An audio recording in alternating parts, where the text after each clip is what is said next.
As a kid, did you ever watch movies or shows like Harry Potter or Wizards of Waverly Place and think, man, I wish I could be a star in such a cool movie slash show slash world? Obviously not saying slash, but you get what I mean. Probably at least once or twice at least, right? Did you ever dream of training to become an actor or a model when you grew up? Did you ever look up at them on screen and just imagine how they live? Being pampered, super famous, having your face be recognizable worldwide, maybe have fancy feather boas, exotic jewelry, and sparkles everywhere while drinking apple juice from a fancy glass on an island. Okay, not to that extent maybe, but you get the idea. Maybe you left it as just a passing thought. Maybe mention it to parents who added it to the pile of things you said that you wanted to be when you grew up, only for them to mention it once you get to college and go through with none of your past ideas. Look, Dad, I can't handle gore and gross stuff. Being a doctor was not happening. Oh, whoops. Did you need this? But what would you think if I told you that I came across the chance to experience stardom when I was still a kid? An opportunity so surprisingly accessible that it comes across you. What would you do if you were suddenly approached and told you can be a star?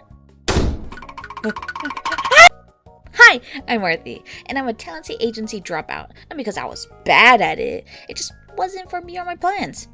Plans like saving my allowance for another video game and convincing my parents not to send me to summer school again. Now, I was a kid that didn't ask for much. When I was younger, I was shy, just like being the center of attention, didn't want to be a hassle for my parents. And despite having grown in poverty, my parents always held self-image in super high regard. As in, put your best clothes on, even for small hangouts and events. Like seeing the Sonic movie in theaters. Ah yes, the nimble cerulean hedgehog. Oh, I do love to see him wallop upon the egg-shaped buffoon, Dr. Robotnik. So, every Sunday, we would put on our best clothes and stroll the mall. One particular Sunday, I got scouted. I was bored, daydreaming as little kids who aren't interested in clothes shopping do, and as I was being led by my mom's hand, guiding me while I was in daydream land, a lady in a trench coat and fedora came up to us, my blissful daydream bubble ruined. As she called me pretty and started talking to my mom, the beige-coated fiend. Now, be aware, my memory's crap. I was daydreaming too, so take that description with a grain of salt. And then she proceeded to summarize what she told to my mom, that I should join her agency to become a model. Okay. And with that, my journey began. Fast forward to my first day, I'm at this place. Barbizone. The lobby itself looked like a set. Like, it wasn't quite real itself. After my parental unit spoke with the guide Dusk, me and a group of girls were taken in and introduced to an instructor. ? I'm not actually sure, mainly because I don't recall seeing her after that day.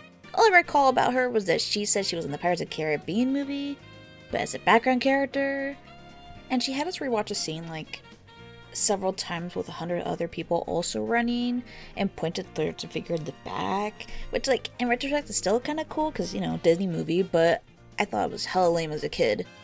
The day went by, going over what we were gonna learn there, and finally we get to the lesson. Catwalking. Fancy walking, basically. Walking from point A to point B in the straightest line possible, with a little spin in the middle sometimes. I'd always been great at following strict directions, so I excelled at this. It was finally hitting me. I could see the flashes of paparazzis, the magazines. I was so excited, so hyped, I was so disappointed when that was all I ended up learning for the next several weeks.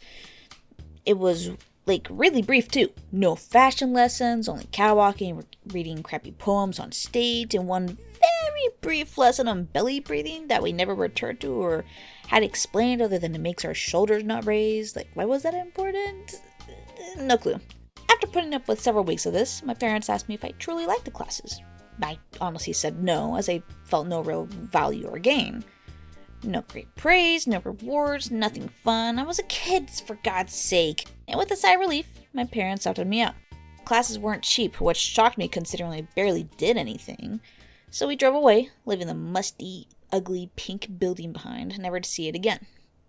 As it was permanently closed and then remodeled into a sushi place, but that's besides the point.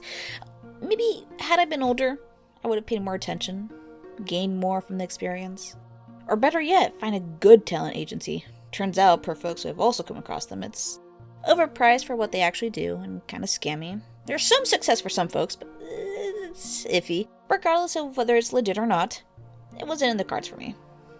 But would you have done different? Or heck, have you done different? Surely I'm not the only person this has happened to. Share your thoughts and experiences in the comments below. And while you're at it, why not hit that red subscribe button down below? This is my first video and I got plans for more, so if you enjoyed this, you won't miss it. Especially if you're so based that you click on the bell button too. But until then,